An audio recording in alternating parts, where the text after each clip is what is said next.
He didn't just insult her, he wrapped his fingers around his wife's wrist in the middle of a crowded restaurant, yanked her out of her chair, and dragged her across the floor while his parents watched and smiled. That night, Elena, who everyone at that table knew only as Marcus's jobless wife, stumbled onto the sidewalk with her wrist burning, her cheeks wet, and strangers' phones still recording behind the glass. Inside, her husband sat back down. His mother called Elena lazy. His father laughed and called her a burden. Beside them, Sophie, the pretty coworker with red lipstick, hid a satisfied smirk behind her wine glass. They thought she had no job. They thought she had no power. They thought humiliating her in public would be the end of her.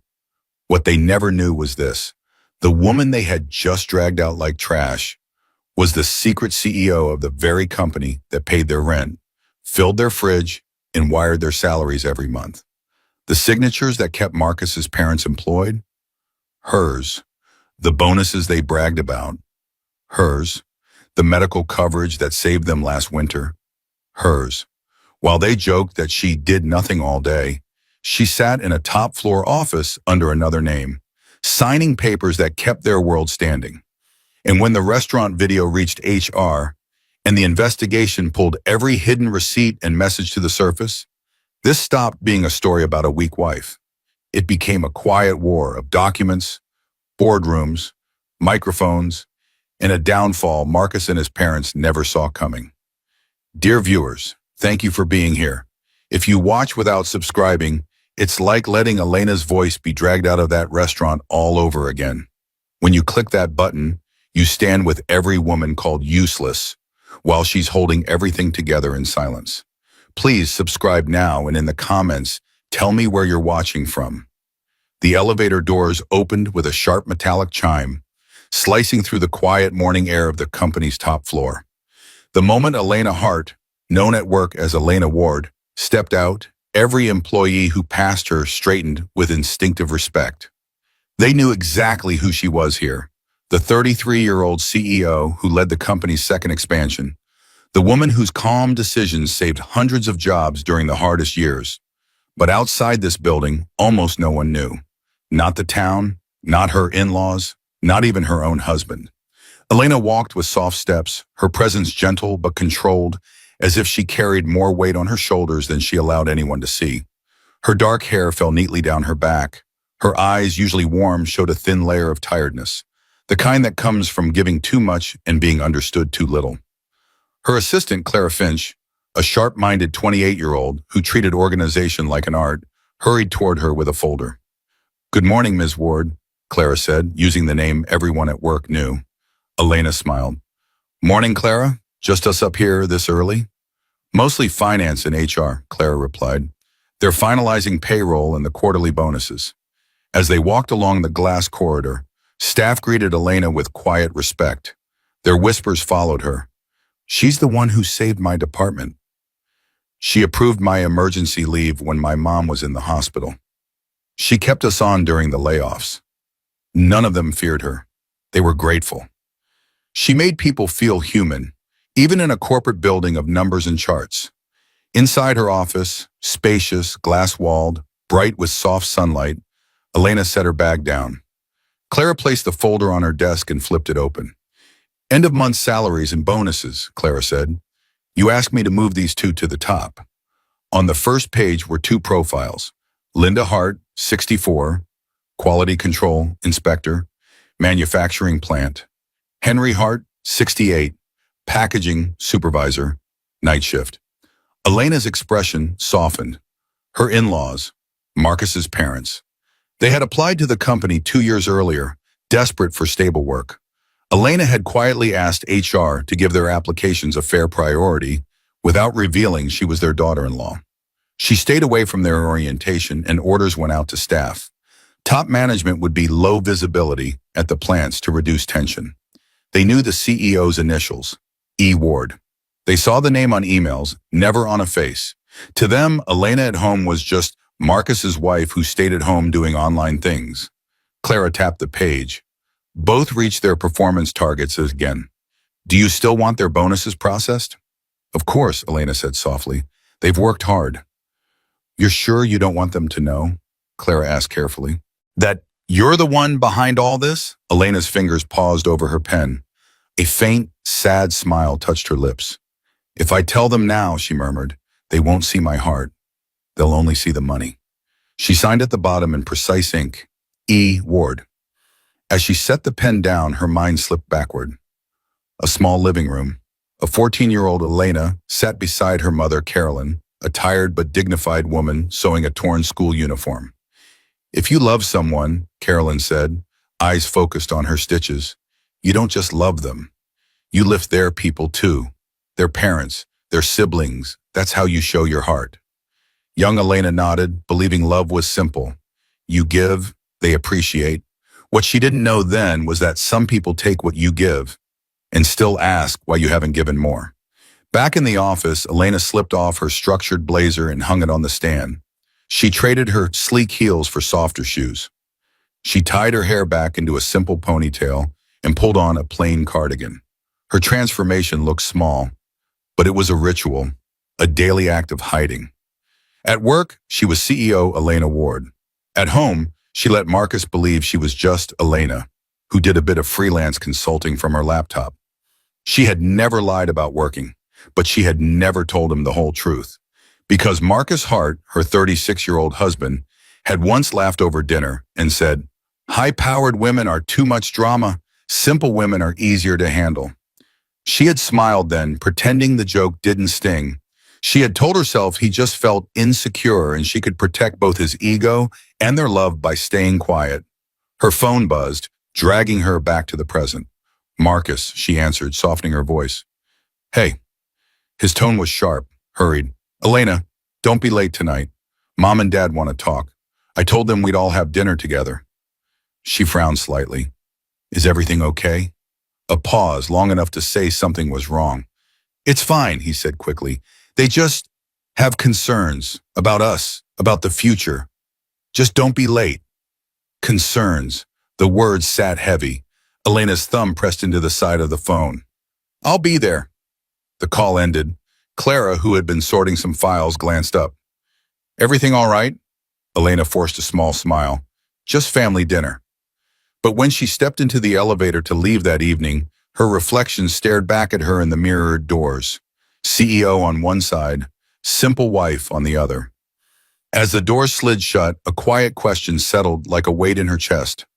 If they really knew who I was, would they love me more or hate me for it?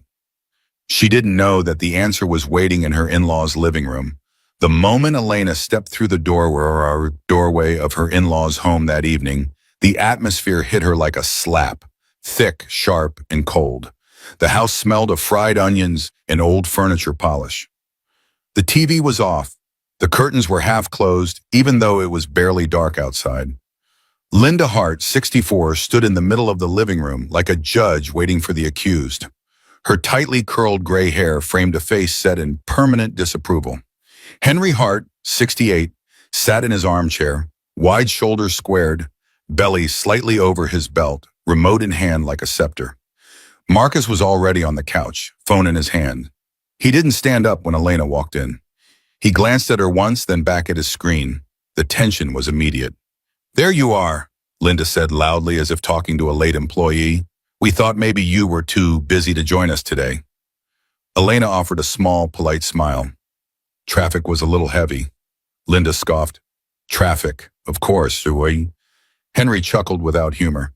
Excuses sound better when they come from someone who's been at work all day. Elena froze for a fraction of a second. She had led a strategy meeting that morning, approved salaries after lunch, and reviewed international contracts. But to them, she was the woman who stayed at home with her laptop. Because Marcus had told them that, he once brushed off her work in front of them by saying, "Oh, she just does some online consulting, nothing serious." Marcus glanced at her now with a tiny shrug, the kind that said, "Don't start." Dinner was served at the long wooden table in the small dining room. Elena took a seat beside Marcus. The plates clinked, spoons scraped, but the silence underneath everything was loud. Halfway through her first bite, Linda began. "You know, Elena," she said, lifting her chin, "a woman your age should be contributing something visible, Something her family can point to and say, "That's our daughter-in-law." Henry nodded. Something real, not just staying home with a computer. Elena kept her voice calm. "I do work. It's just not the kind of work people see from the outside." Henry laughed louder this time. "If you had a real career, Marcus would brag about it. He doesn't mention anything, so what does that tell you?" Marcus shifted in his seat but didn't speak. He didn't deny it. The words pressed against Elena's chest like weights. Linda leaned forward. "I always told Marcus he needed someone who could lift this family up. Someone who would be an asset, not someone we have to carry. A charity case." That's what she meant. Elena's fork paused midair. 2 years earlier, Marcus sat on their couch, showing her his parents' bills. "They're drowning, Lena," he said. "They've worked all their lives. They deserve stability." Elena had looked at the numbers and at his worried face. "I'll see what I can do," she had said softly. The next week, their applications came across her desk. Just 2 more CVs in a stack. She had personally written a note to HR. If their skills match available roles, hire and train. Make sure they're treated with respect. She had approved their medical coverage without telling them she was the one who made it possible. Back then, helping them felt like love. Back at the table, Linda's voice cut through her memory. "How do you spend your time all day?" Linda asked. "Shopping, sleeping, watching TV?" Henry snorted. "A woman your age should know how to support her husband, not sit around." Elena opened her mouth. Marcus put his hand on her leg under the table. To anyone watching, it might have looked affectionate, but his fingers pressed in hard. "Mom, Dad," he said with a half laugh, "let's not turn dinner into an interview." But he didn't say, "She works hard." He didn't say, "She's not lazy." He just wanted the argument to stay quiet. Later, as Linda stood to refill her glass, she leaned toward Marcus and whispered, just low enough to think Elena couldn't hear, "She's not good enough for our family. You can do better." The words landed like a punch. Elena stared at her plate. Her fingers trembled around her fork. She waited, just a few seconds, for Marcus to say something. He stayed silent. The room felt smaller. The air felt heavier. Her heart felt like it was shrinking. She thought of the monthly pay slips she had authorized for Linda and Henry, of the upgraded health insurance she had personally insisted on. They had no idea. They didn't care enough to ask. The dinner dragged on. Elena answered questions politely, smiled when required, and swallowed every drop of hurt. But something inside Marcus shifted, a small crack in glass. As they walked her to the door, Henry clapped Marcus on the shoulder. "We'll talk later, son, alone." Linda kissed Marcus's cheek and ignored Elena completely. Outside, the night air felt cold against Elena's skin. She stood beside Marcus's car, her mind replaying the insults. "If this is how they talk when I'm in the room," she thought, "what do they say when I'm not?" She didn't know that within hours she would hear the answer herself. That sound hit her before she saw him. A sharp laugh, Marcus's laugh, echoed down the hallway of their home, followed by a low, intimate tone she hadn't heard from him in months. Elena had just come back from his parents' house. Marcus had claimed he needed to leave a bit early to answer an urgent work call and had driven off before her. She believed him. She stayed to help Linda clear the table, even as the older woman avoided her eyes. Now, as Elena stepped through their front door, still in her cardigan and flats, the house lights were on. Marcus's voice drifted from his home office at the end of the hallway. She froze. The door was half open. "Yeah, babe," Marcus was saying softly. "She won't be a problem much longer." The words sliced through her like a knife. Elena's fingers tightened around her purse strap. Her heart pounded so loudly she almost couldn't hear the faint giggle that followed through the speaker. A woman's giggle. Confident. Flirty. She took 2 slow steps closer, careful not to make the floor creak. Marcus leaned against his desk, his back half turned to the door. He smiled, a soft, playful smile she couldn't remember seeing directed at her in a long time. "Just give me a little more time," he whispered. "After tonight, she'll see she's not the right fit for my family. They already think she's useless. It won't take much." Another giggle, louder. Now Elena recognized it. Sophie Turner, 30, from Marcus's department. Always with red lipstick, always standing too close in group photos. The coworker who once joked, "You're lucky to have Marcus." Women at the office would line up for him. Elena had smiled and ignored the discomfort.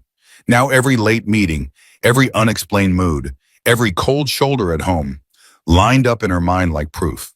Her knees weakened. This wasn't a sudden mistake. This was planned. She pressed her back against the hallway wall, breathing quietly.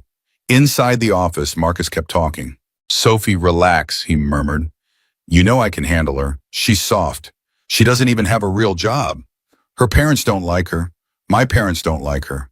She'll break on her own." Her chest burned. No real job.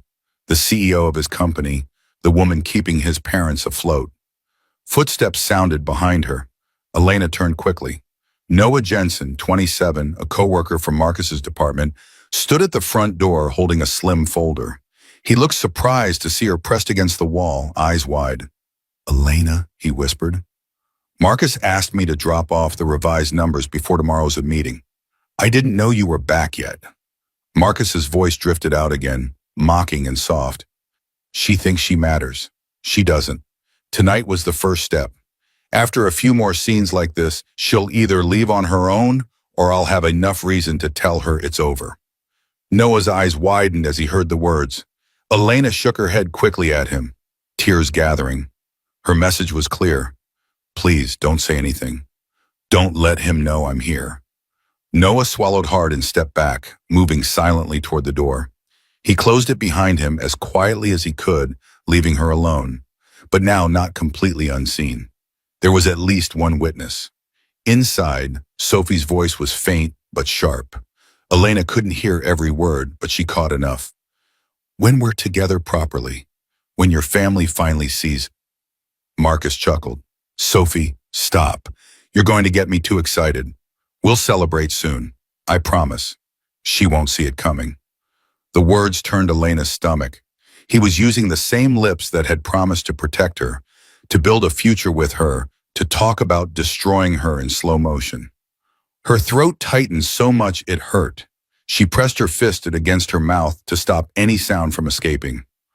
Her phone buzzed suddenly in her pocket. The vibration jolted her. She stepped back down the hall, away from the door, fumbling for it. A message from Clara. "Clara, board wants to schedule the end-of-quarter review. Need your approval." The contrast almost hurt. In one world, she was a wife being quietly erased. In another, she was the woman whose approval moved entire departments. Her phone buzzed again. "Clara. Also, Jonas from Internal Investigations found something odd about Marcus's department expenses. You may want to see this." Elena stared at the screen. Marcus's laugh echoed again from the office, blending with Sophie's voice. Her heart broke and hardened at the same time. There would be no begging, no chasing, no competing with a woman who sat on the other side of loyalty. She stepped away from the office door and up the stairs, moving like a ghost through her own home. By the time Marcus ended the call and walked into the hallway, she was already in the bedroom, sitting on the edge of the bed, phone in her hand, eyes dry, too shocked to cry. He would never know she'd heard everything. Not yet. But the message from Clara sat on her screen like a seed. Tomorrow, numbers and documents would start talking.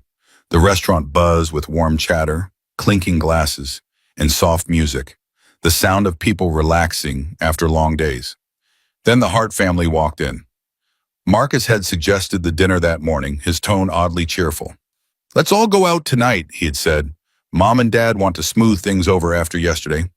He'd even added, "Dress nicely, okay? I want my wife to look her best." For a moment, Elena hoped. Maybe he'd heard how cruel his parents had been. Maybe he wanted to fix it. Now, as they followed the host to a long table near the center of the restaurant, Elena realized she had been wrong. Linda and Henry were already seated. Linda's lips curved into a thin, satisfied smile the moment she saw Elena. Henry's eyes flicked over her outfit, simple dress, soft cardigan, with quiet judgment. Marcus didn't reach for Elena's hand. He walked ahead, leaving her to trail behind him like an afterthought. The tension settled around their table like smoke. "So," Linda said loudly as soon as Elena sat down, Did you sleep all day to look this tired? A few heads turned nearby. Elena kept her voice gentle. I came straight from work. Henry scoffed. Work, right. Linda widened her eyes in exaggerated surprise. Oh, that's right. You do your online thing. She waved her hand vaguely. It must be nice staying home with a laptop while other people have real shifts. Marcus looked at his menu and said nothing. A waitress approached then. Her name tag read Mira. She was in her late 20s with kind eyes that noticed more than she said. She set down water glasses and offered a polite smile, but her gaze lingered on Elena for a second longer. Curious, concerned. Thank you, Elena said softly. Mira nodded and stepped away, but she stayed within sight. Some part of her already sensed this table would be trouble. Linda continued, louder this time, as if performing for the room. A wife should contribute something visible, something a family can be proud of, not just sit at home, existing. Henry chuckled. She's more trouble than help. The people at the next table exchanged glances. One of them lifted a phone slightly, pretending to check messages, but already recording. Elena's fingers tightened around her napkin. I do contribute, she said evenly. You don't have to see it for it to be real. Marcus exhaled sharply. Can we not do this here? He muttered. But again, he didn't tell them to stop. Before Elena could respond, a bright voice cut through the air. Oh my God, Marcus? Elena's spine stiffened. She turned and saw her. Sophie Turner, red lipstick, fitted dress, confident walk. She held a small clutch in one hand and her phone in the other, as if she'd just finished scrolling through something entertaining. She didn't look surprised to see Marcus. She looked ready. Sophie, Marcus said, standing too fast. Wow, I didn't expect you here. The lie was thin. Elena saw it in the way his shoulders relaxed in relief, not shock. Sophie brushed her fingers lightly against his arm. You look great, she said. Big night. Linda's eyes lit up like she'd just found a shiny object. Marcus never mentioned he had such a beautiful coworker, she said. Sophie glanced briefly at Elena, eyes cool and assessing, then smiled wider at Linda. Oh, I'm just someone he sees at work. A lot. She emphasized the last two words. Mira slowed as she passed again, watching the scene unfold. Something about Sophie's presence, Marcus's posture, and Elena's silence knitted together into a picture she didn't like. Linda took it further. A woman like this, she said, motioning at Sophie, looks like she knows where she's going in life. She turned to Elena. You could learn a thing or two. The words sliced deeper than they knew, because Sophie didn't just know where she was going. She knew exactly whose place she was trying to take. Under the table, Marcus grabbed Elena's wrist. From the outside, it might have looked like a husband calming his wife, but his fingers dug into her skin. Don't start, he hissed under his breath. She flinched. Mira noticed the movement and the pain flickering across Elena's face. Her own lips parted in shock, but she stayed professional, stepping back. Linda clicked her tongue. Honestly, Elena, you're embarrassing this family. Look how you dress. Look how you sit, like you're apologizing for being here. Henry added, you dragged Marcus down instead of lifting us up. Chairs scraped nearby. People stopped eating. More phones pointed their way now, some openly. Marcus stood up suddenly and yanked Elena's wrist harder. Come on, he said sharply. You're making a scene. Her chair scraped loudly against the floor as she stumbled to her feet. Marcus, you're hurting me, she whispered. But he didn't loosen his grip. He dragged her past tables and staring faces, past Mira, who gasped and dropped a fork, and past Ben, the restaurant manager, who stepped out from behind the counter, frowning. Sir, Ben called, is everything all right? Marcus didn't answer. He pulled Elena out through the glass doors and onto the cold sidewalk. The air outside hit her like ice. He let go so abruptly she almost fell. Go home, he snapped. You're ruining everything. Ruining what? Elena asked, voice shaking. Your image? Your performance? Marcus's jaw tightened. For a second, guilt flashed across his face. Then it vanished. We'll talk later, he muttered, and turned his back on her, walking inside without checking if she was okay. The door closed between them. For a moment, Elena just stood there, the restaurant lights blurring through her tears. Her wrist throbbed where he'd grabbed her. Her phone buzzed in her hand, a message from Clara. The investigators found something about Marcus. You need to see this tonight. Elena stared at the glowing screen, breathing hard. Inside the restaurant, people were still recording, even as Mara quietly told Ben she would be willing to talk about what she'd seen. Elena wiped her face, opened her car door with shaking hands, and understood something clearly for the first time. Whatever this was, it wasn't just a bad marriage anymore. It was a pattern, a plan, and if Marcus wanted to humiliate her in public, he had just given her all the witnesses she needed. Elena slammed the car door so hard the whole vehicle vibrated. Her chest heaved, her vision blurred. Streetlights smeared into streaks of white and yellow through her tears. Marcus dragging her, Linda's insults, Henry's laughter, Sophie's smirk. The scene replayed again and again like a cruel loop she couldn't escape. Her hands shook on the steering wheel. She bowed her head and finally one hot tear slipped down her cheek. Elena, the soft voice came from outside her window. She turned and saw Evelyn Parker, 34, warm eyes, dark curls pulled into a messy bun, standing beside the car. Evelyn had been across the street meeting a friend when she saw the entire scene through the restaurant window. Now she yanked the passenger door open and slid in without asking. Elena, she whispered, pulling her into a hug. I saw everything. That was all it took. The storm inside Elena broke, but not with loud sobs. Her pain came out as trembling shoulders, silent tears, and the way her fingers clutched the fabric of Evelyn's jacket like she was afraid to let go. You don't deserve this, Evelyn murmured, stroking her back. Not any of it. Elena's voice came out cracked and small. Why do they hate me, Evelyn? What did I do wrong? Evelyn pulled back just enough to cup her face. You love the wrong people, she said softly. That's all. The words cut through the fog like a clear line. Elena shut her eyes. Images flashed, her signing Linda's bonus, approving Henry's promotion, defending Marcus when others doubted him. I don't think Marcus ever loved me, she whispered. Evelyn's jaw tightened. Then you don't need to waste one more day proving your worth to people who decided not to see it. Elena took a shaking breath. The pain was still there, heavy and raw, but something else moved under it now. Something colder. Her phone buzzed again. Clara. Elena, Attorney Ray is waiting in your office. I moved the meeting forward when Jonas sent the new report. She said it's urgent. Evelyn read the message over her shoulder and nodded slowly. Then that's where we go next, she said. No more crying alone in parking lots. You fight on ground where you're not the weak one. Minutes later, the tall glass building that held Elena's office was almost empty. Most employees had gone home. The security guard at the front desk greeted her with respectful surprise. He was used to seeing her early mornings, not late nights. Evening, Ms. Ward, he said. Need the boardroom? Just my office, she replied, her voice steadying. Inside, the lights were dim but warm. The city glowed beyond the windows. Attorney Ray Collins, early 40s, stood near the glass with a thin folder in her hands. Ray was known for winning hard cases and never raising her voice. She turned when Elena walked in, eyes scanning her face carefully, catching the red around her eyes, the faint mark on her wrist. Elena, Ray said softly, sit. We need to talk. Evelyn took a seat beside her, a quiet shield at her side. Ray placed the folder on the desk, but kept it closed for the moment.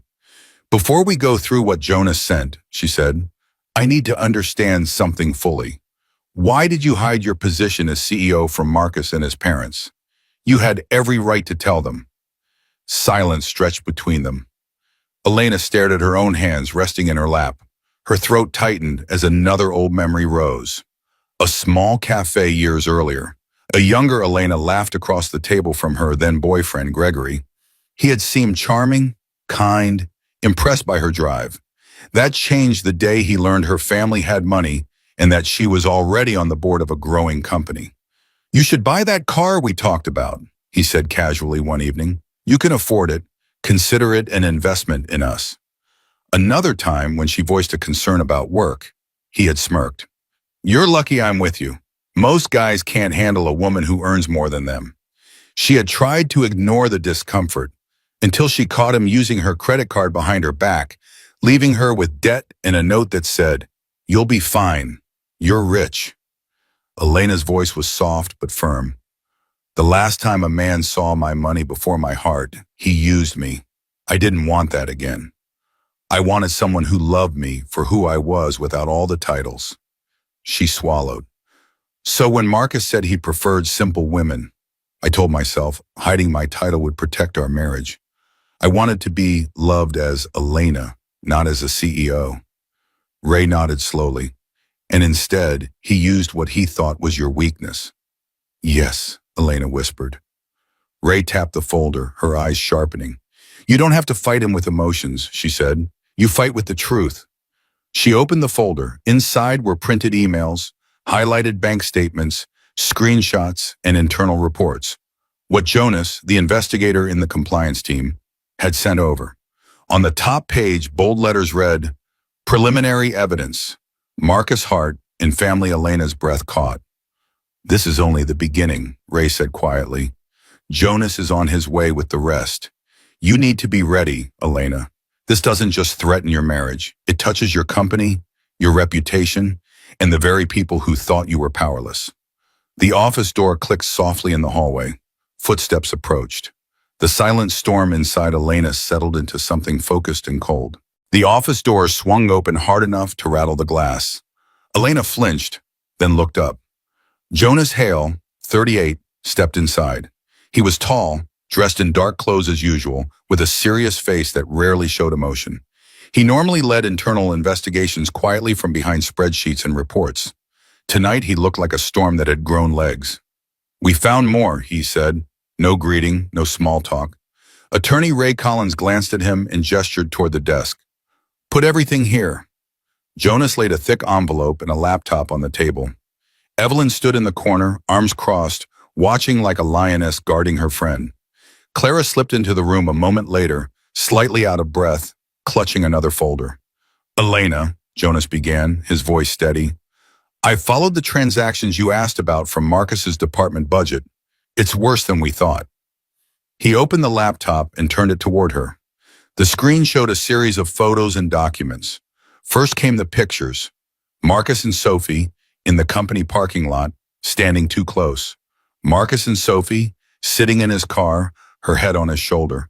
Marcus and Sophie, entering a hotel during work hours, time-stamped the same days he claimed he was in long meetings. Each image landed like a blow. "For at least 6 months," Jonas said, "they've been meeting during office hours. Some of the rides and hotel bookings were paid with the department card." "Company money," Ray murmured. Elena's stomach twisted, but she didn't cry. The tears had burned out in the car with Evelyn. What remained now was a cold, painful focus. "What else?" she asked. Jonas clicked to another folder. "Expense reports," he said. He labeled some of their dinners and rides as client meetings and team-building sessions. When we checked, there were no clients, no official events.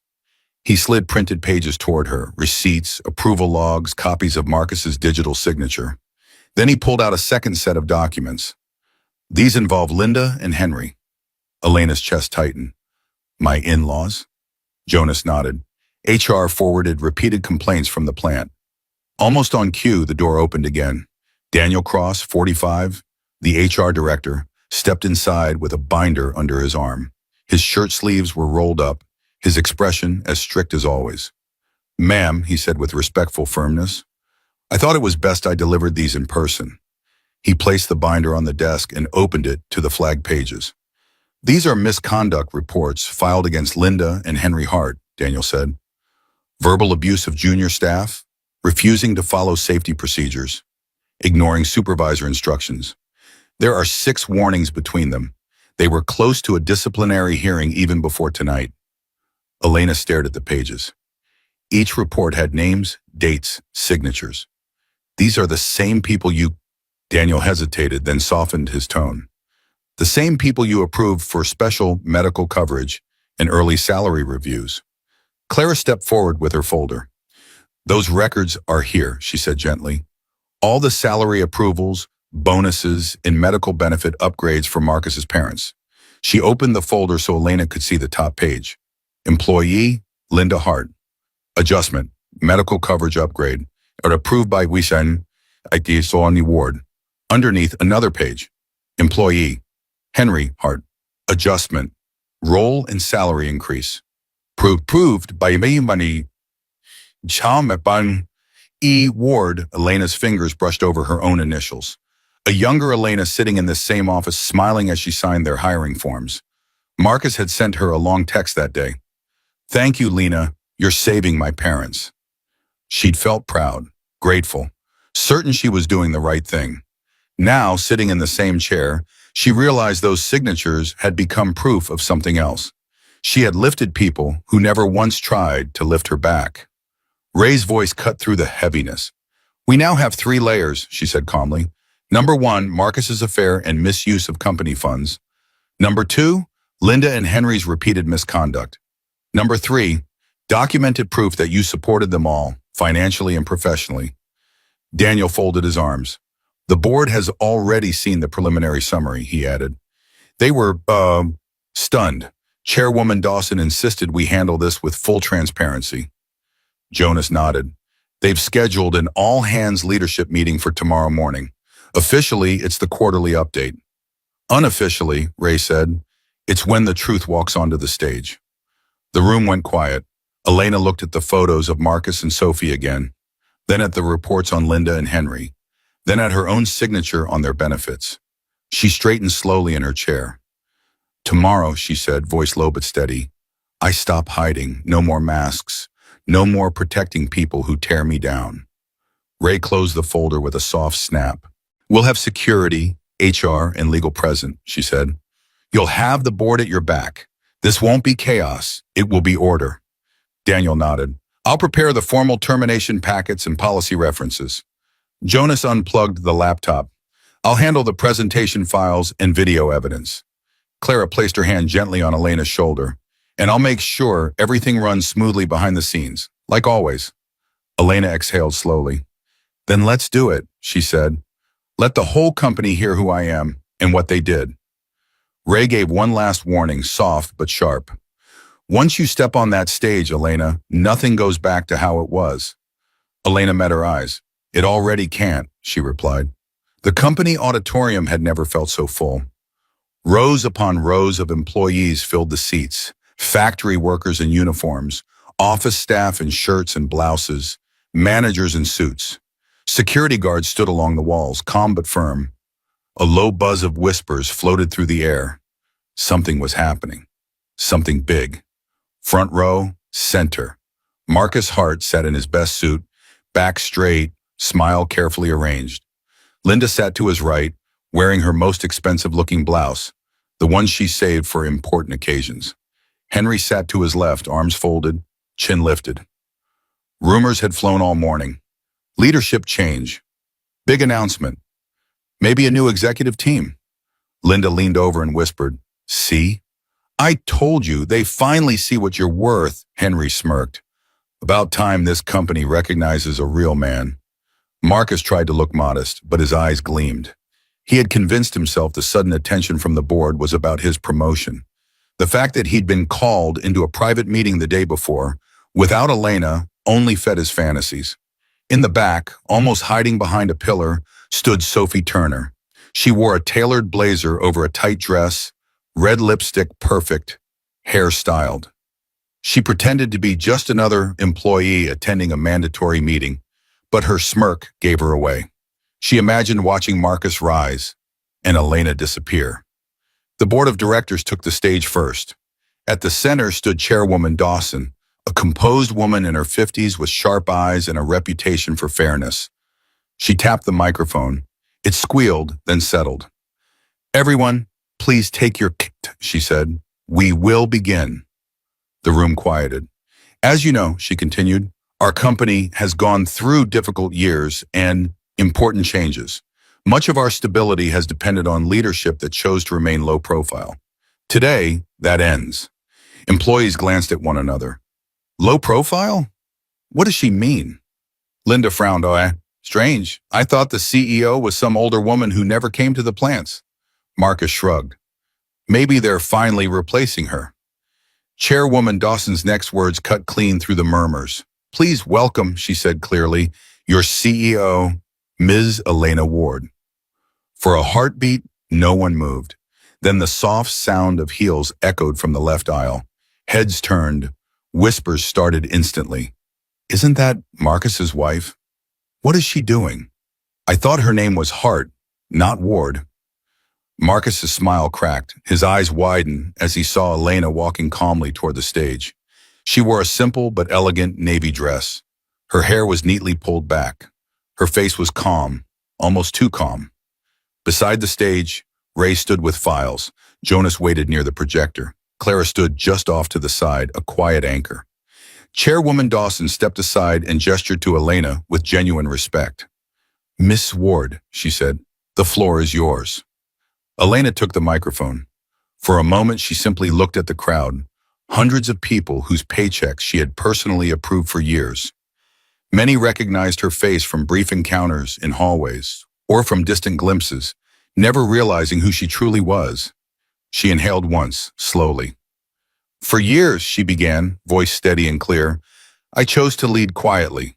On paper, I am Elena Ward, the CEO of the holding company that owns this plant and its departments. The big screen behind her lit up with her official profile. Elena Ward, Chief Executive Officer. Her photo, her credentials, her signature. Murmurs exploded. But outside this building, she continued, I am known by another name. The name I took when I married. The screen shifted. Wedding photos appeared. Elena in her dress, Marcus smiling beside her, Linda and Henry posing in the background. Elena Hart, wife, daughter-in-law. The room fell silent. Marcus shot to his feet. What is this? He shouted. This isn't... Security moved slightly closer to his row, not touching him, just a presence. Elena didn't raise her voice. Marcus, she said calmly, you've been working in this company for years without knowing the woman who signed your paycheck lived in your house. A stunned silence. Ray signaled to Jonas. The first documents appeared on the screen. Employment contracts for Linda Hart. Employment contracts for Henry Hart. Each one stamped with approved Approved Ward. Next, salary increases, bonus approvals, medical coverage upgrades. Beside each, her initials. Linda's mouth fell open. Henry's hand trembled on his knee. Chairwoman Dawson spoke into her own mic. For the record, these approvals were made out of personal concern from the CEO without any obligation. They were acts of kindness. Elena continued, I did this because I believe love meant lifting the people my husband loved. Her eyes found Marcus in the front row. But while I was supporting his parents at work, she said, this is how they spoke about me at home. The screen changed. HR misconduct reports appeared, summarizing Linda and Henry's harassment of staff, refusal to follow rules, and finally the restaurant incident, fully documented now by witness statements from Mira and Ben. Soft gasps rippled through the room. And while I paid their salaries, Elena said, her voice tightening only slightly, this is what my husband was doing with another employee during work hours, using company funds. Photos of Marcus and Sophie flashed onto the screen, holding hands, in his car, outside a hotel. Company credit card statements followed, with highlighted entries. Sophie's face drained of color. She took a step back, only to find a security guard blocking her path. In the back, Noah Jensen watched silently, jaw clenched, finally seeing the bigger picture he'd only caught pieces of. The noise in the auditorium rose. Shocked whispers, angry mutters, soft curses. Elena's voice cut through it. You called me lazy, she said, looking straight at Marcus's parents. You called me a burden. You planned to push me out of this family while living off the company I built and controlled. She turned back to the crowd. I stayed silent for too long. That ends today. Chairwoman Dawson stepped forward again. Given the evidence you've just seen, she said, our HR director will now address the employment consequences. Daniel Cross walked to the microphone holding a binder. Two security guards stepped into the aisle, stopping behind Marcus's row. The room held its breath. This, Elena said softly into the mic, is only the beginning. The guards took one step closer to Marcus. The air in the auditorium snapped. Marcus spun around in his seat as the two security guards stopped directly behind him. He shot to his feet, face pale. What are you doing? He demanded. Get away from me. The guards didn't touch him. They just stood there waiting for the signal. At the front of the stage, HR Director Daniel Cross adjusted his glasses and opened his binder. His voice, when he spoke, carried easily. Marcus Hart, he announced, based on the internal investigation, financial review, and conduct reports, your employment with this company is terminated, effective immediately. Gasps rippled through the audience. Linda clutched Marcus's arm. Terminated? For what? He works harder than half the people here. Daniel didn't flinch. Misuse of company funds, fraudulent expense reports, conflict of interest with a subordinate, harassment of a senior executive. Our CEO, he flipped a page. All documented, all signed. Henry bolted to his feet as well. You can't fire our son like this. This is public humiliation. Daniel looked at him calmly. The humiliation began when your son dragged our CEO across a restaurant in front of witnesses. Murmurs grew louder. Phones had been up since the moment Elena walked on stage. Now they recorded every second. Linda turned to Elena, eyes flashing. Tell them this is a mistake, she shrieked. Stop them! You owe us that much after everything we did for you. Elena's expression remained steady. I owe you nothing, she said quietly. You chose your actions. Now you face the results. Daniel turned to Paige. As for Linda and Henry Hart, he continued, your employment is also terminated. The room went utterly silent. Multiple misconduct reports, Daniel read. Bullying junior staff, ignoring safety protocols, disrupting supervisors and refusing instructions. Final violation, public harassment of the CEO, and behavior that damages the company's reputation. Linda's jaw dropped. Henry's shoulders slumped as if someone had cut the strings holding him up. This is revenge, Linda shouted. You're doing this because she's angry. This is personal. Chairwoman Dawson stepped to the mic, her tone firm. On the contrary, she said, the board reviewed this evidence before this meeting. We made our decision yesterday based on policy, not emotion. At the back, Sophie tried to edge along the wall toward the exit. A guard stepped in front of her, blocking the way. Let me go, she snapped. I work here, but I'm not part of this. Jonas approached with a USB drive in hand, voice calm. Actually, he said, you are. He looked up at the projectionist and nodded. New screenshots appeared on the screen. Bank transfers from Marcus's personal account to Sophie's. Several large amounts. Regular dates. Payments, Jonas said, in exchange for silence. And another set of screenshots filled the screen. Sophie's messages. If you don't send it this week, I'll tell people what you say about your wife. We'll replace her there. She's too weak for you. Once you get promoted, I want a position beside you. The room collectively sucked in a breath. Sophie's face went from red to white. You can't show those, she cried. Those are private. Jonas folded his arms. You sent them using the company phone we issued you, he said. Nothing about this is private. Security took a gentle but firm hold of her elbows. You're being escorted out pending a separate investigation, Daniel added. Any future charges will be handled by the authorities. Sophie yanked against their grip, but it was useless. As she was led down the aisle, employees stared. Some shook their heads. Others whispered. On stage, Marcus broke. He stumbled forward, falling to his knees in front of Elena. His voice shook. Elena, please, don't do this. Don't let them fire me. I can fix this. I'll end everything with Sophie. I'll apologize to your parents. My parents. Everyone. Just don't take my job. The same man who had dragged her like trash now knelt on the floor, his suit wrinkled, his hands reaching out. Elena looked down at him. She remembered the restaurant, his parents' words, Sophie's smirk, the phone call in the hallway. She remembered the years of quiet sacrifice. You dragged me outside, she said softly, in front of strangers, as if I was nothing. Today, the truth drags you, in front of the people you lied to. Marcus shook his head violently. I was stupid. I was insecure. I thought you had nothing. I didn't know you were powerful, she asked. Successful? Worth more than you treated me? He sobbed. Yes, I didn't know. Please, Elena, I need this job. I can't lose everything. You already did, she replied. Security took his company ID from his jacket. The little plastic card that had once made him feel important now slid away like nothing. Linda screamed, You heartless woman! You destroyed our family! Elena turned to her slowly. I gave your family everything, she said. You destroyed yourselves. Security escorted Marcus, Linda, and Henry to the exit. Every step they took was watched, filmed, remembered. The doors closed behind them with a heavy thud that echoed through the hall. Elena stood alone at the center of the stage, surrounded by evidence and silence. Ray stepped beside her and lowered her voice. The company part is done, she whispered. Now we take this to court. For your protection. For closure. Elena nodded once. The auditorium, the branch, the titles, those were one side of the story. The law was waiting on the other side.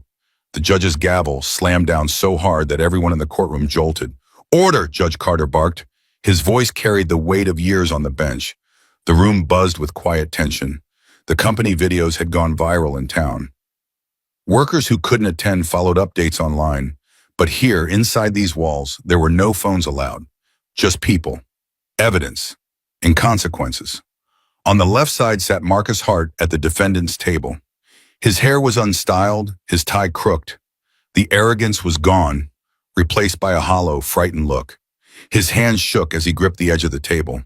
On the right sat Elena. She wore a simple navy dress, no flashy jewelry, no dramatic makeup. Just steady eyes and a calm posture that came from accepting pain and deciding what to do with it. Beside her stood attorney Ray Collins, calm as ever, files organized in front of her. Today wasn't about his job. That part was already over. Today was about legal separation, financial responsibility, and formal recognition of what she had lived through. Judge Carter looked over his glasses. We are here to address Mrs. Hart's petition for legal separation, property arrangements, and protective orders, he said. I have reviewed the written submissions. Counsel, proceed. Ray rose, smoothing the front of her jacket. Your Honor, this case is straightforward, she said. We will not waste the court's time. She nodded to the bailiff, who dimmed the lights slightly. Ben, the restaurant manager, sat at the witness stand, a USB drive in his hand. The judge allowed the video to play on a large screen mounted for evidence. Every second passed slowly. Marcus grabbing Elena's wrist, Linda mocking her, Henry laughing, Sophie sitting back, entertained, Marcus dragging Elena through the restaurant, Mira's shocked face, phones filming. The video ended with Elena alone on the sidewalk, clutching her arm. Soft gasps echoed around the room. Marcus buried his face in his hands. It wasn't that bad, he stammered. The camera makes it look worse. We were just arguing. Judge Carter's expression hardened.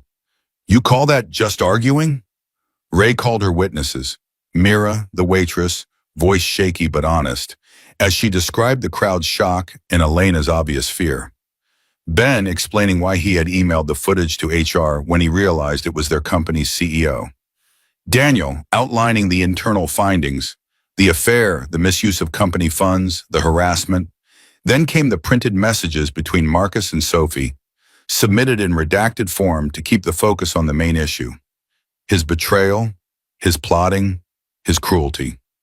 Marcus tried to speak several times. Each time, his own words printed and highlighted on paper cut him off. Ray laid everything out step by step, simple and steady.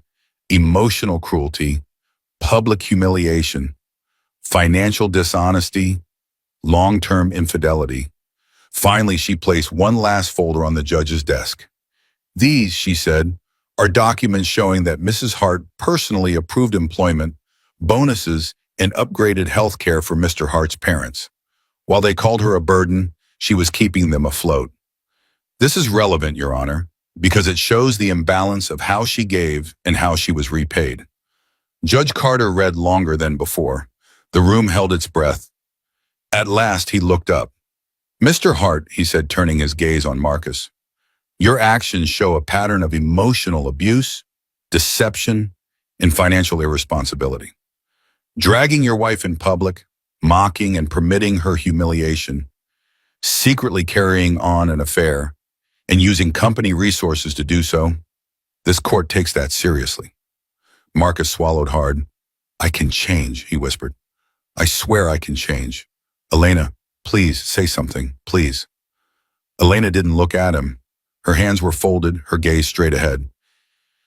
I am ruling, Judge Carter said, in favor of Mrs. Hart on the question of marital misconduct. Her request for separation, primary control over her own assets, and a restraining clause regarding financial decisions is granted. You will not touch her company-related holdings. Marcus stared at him, stunned. You're taking everything from me, he rasped. No, the judge replied. You did that yourself.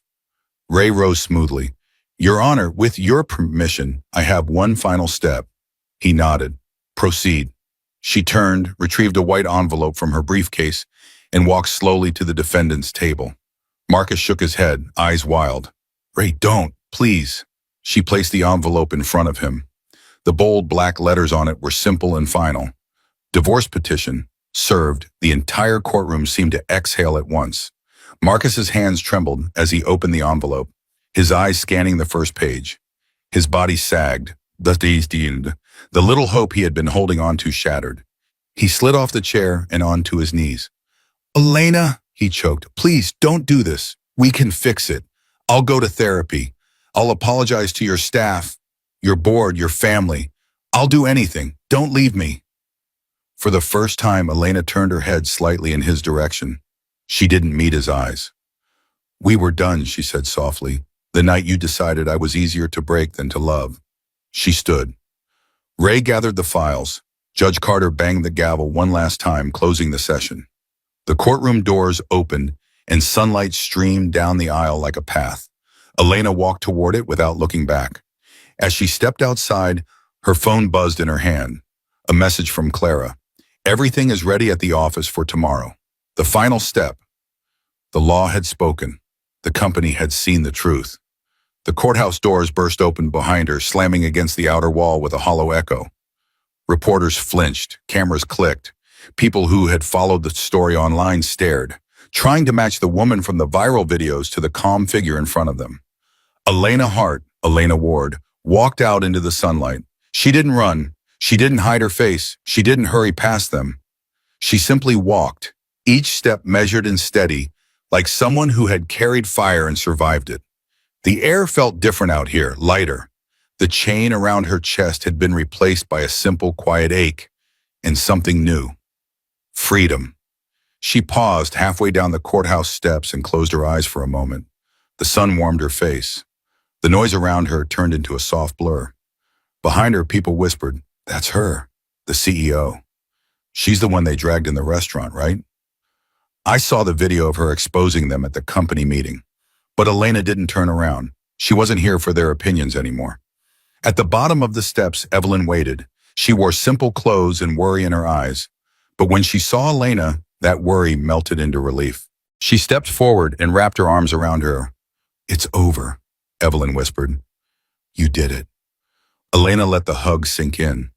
"Yes," she breathed against her friend's shoulder. "It's over." Behind Evelyn stood Clara, hands folded neatly in front of her. There was no clipboard, no files, just a soft, respectful smile. "The board approved everything," Clara said. "Policy changes, new training, HR reforms, and the announcement making your dual name public. Elena Ward and Elena Hart. No more hiding." Elena smiled. This time it reached her eyes. "Thank you, Clara. You've been more than an assistant. You've been my anchor." Clara's eyes shimmered. "It was an honor, ma'am." The three women began walking across the courtyard together. With each step, Elena felt pieces of her old life fall away. The need to be simple, so a man wouldn't feel small. The fear of revealing her success. The habit of shrinking so other people could stretch their shadows over her. In her mind, a soft narration rose, like the closing lines of a story she had finally rewritten herself. In the end, truth didn't just expose them, it freed me. I thought keeping myself small would protect my marriage. Instead, it only protected their lies. She lifted her head toward the clear sky. For the first time in a long time, her future looked wide and open, not like a tunnel, like a field. No Marcus, no Sophie, no insults at dinner tables, no secret signatures behind the scenes. Just a woman who knew exactly who she was. As they reached the edge of the courtyard, her phone buzzed gently in her hand. Unknown number. She unlocked the screen and read, "We need to talk. It's about something Marcus hid from you. It concerns the company." Elena's steps slowed, her eyebrows lifted slightly, not in fear but in curiosity. Evelyn glanced at her. "Everything okay?" Elena slid the phone back into her purse. The corner of her mouth lifted. "Yes," she said quietly, "but it seems the truth isn't finished talking yet." She opened the car door, took one last look at the courthouse behind her, and smiled, not because of what she had lost, but because of what she had decided to stop losing. She got in, closed the door, and drove toward a future she would define herself. To my viewers, if you stayed until the end of this story, thank you. Don't let Elena's voice disappear. Hit like, subscribe, and share this story so more people can learn from it. And in the comments, tell me, where are you watching from? Your city, your country, or simply, I'm here and I'm listening.